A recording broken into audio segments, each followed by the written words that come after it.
টাইনে ধরে বসায় দেওয়া লাগবে যুবক ভাইয়ের আজকের মাহফিলে। কোন সুযোগ নেই ডান বাম করার।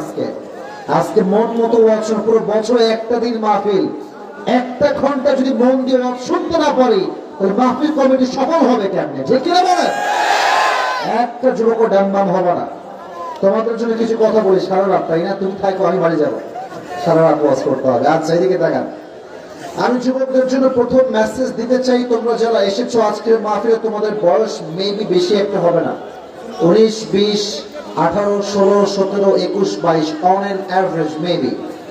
তো যারাই এসেছো তোমাদের বয়স বেশি একটা না। আর আমিও যে খুব বুড়া তাও কিন্তু না, আমিও তোমাদের সিনিয়রও হতে পারি, জুনিয়রও হতে পারি। অনেক যুবক ভাইরা সিনিয়র এখানে আসছে। সবার প্রতি উইথ ডিউ রেসপেক্ট আমার কিছু পরামর্শ, আমার কিছু কথা। মাথায় রাখবেন, ক্যারিয়ারের শুরুটা হয় একরকম, শেষটা হয় আর এক রকম।